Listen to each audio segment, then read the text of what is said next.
What's up, YouTube? Got another review today, and this is a pretty high, not high, super high end, but this is more of a high end piece compared to what I've been doing lately on this channel. Today we're talking about the Hinderer XM-18 Skinny. The Hinderer is a great knife. So you get a shot of the logo.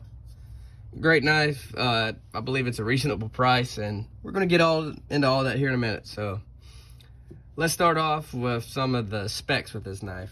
This is the 3.5. Like I said, this is skinny, as marked by the S down there. This has no choil. As you can see, most XM-18s come with the forward choil on the blade. This is DLT Trading exclusive, which also means that it has the M390 blade and the slicer grind, which you can see right here. This knife does indeed slice pretty well.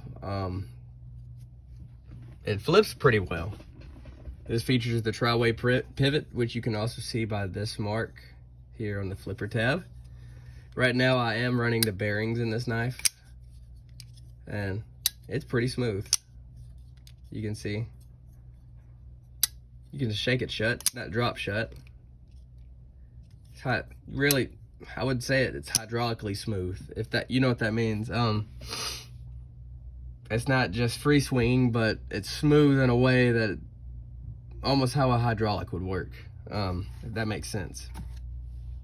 You could change out the bearings and put washers in there, which would be part of the tri-way pivot system. Obviously, you can put phosphor bronze, or you could do Teflon.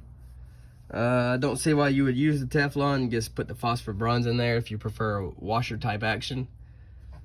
For most people, the bearings will be just fine. And like all XM-18s, you can make this knife yours.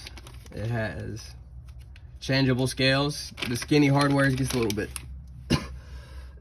more difficult to find, excuse me. When I got this knife, it had the orange scale.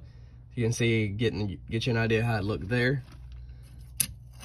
I traded a standard XM-18 scale I had laying around for this black one, which brings me to my next point. I prefer the skinny over the full thickness XM-18. Main reason being that this is closer to the profile of the Sebenza. You can see this definitely looks thinner than your standard XM-18. It's lighter than your standard XM-18. This thing is only 5.3 ounces. And that is obviously due to the handles being skinnier, and the blade is also 25 thousandths skinnier. The standard XM-18 has a 1.65 blade. This has a 140. So obviously that's going to attribute to some lighter weight. To me, there's no loss in action. This flips just as good, if not better, than the full-size XM-18 I had. Only just feels better in my hand, so that's always a plus. The M390 still is great. Like all M390, it can be kind of difficult to sharpen if you don't know what you're doing or don't have the proper tools, and it can be kind of delicate, but as long as you don't do nothing stupid, obviously it's going to be fine. All kinds of other stuff, like I said, standard Hinderer. You can get different colored hardware, different pocket clip. Any pocket clip from any Hinderer will work on this, but you will have to get skinny hardware any other place on the blade. All in all, I think this is a great knife, and if you were to look back a few years when the big three was Strider, Hinderer, and Chris Reeve, I would put this in the middle between the Strider and the Chris Reeve, mainly because I've owned all three, and in my experience, the Chris Reeve is more refined, the Strider is less refined, more, definitely I would say built towards just, it feels loose tolerances, or it gets hard to describe. A Strider doesn't feel nearly as refined as this knife, or even a Chris Reeve, especially Chris Reeve actually. there's a lot of issues I've seen with Striders, and of one of the two I had, it had on and off issues with lockup. The other one I didn't have any issues with.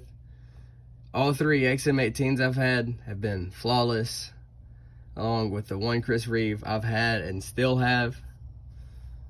That's been flawless. So my personal preference as well, I would put this square in the middle, because it's refined enough it could be used as a gentleman knife, and that's obviously geared towards more heavy duty things than just carrying around in a pantsuit all day or whatever. I don't know, I don't wear clothes like that, so I don't know what it's called. I think pantsuit's something women wear. Anyways,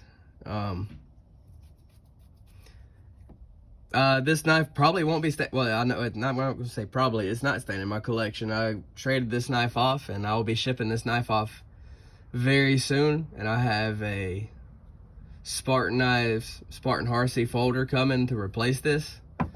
So obviously I love it, but I don't love it enough for it to stay around forever.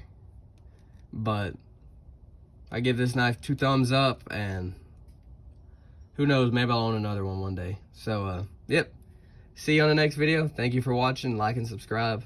See ya.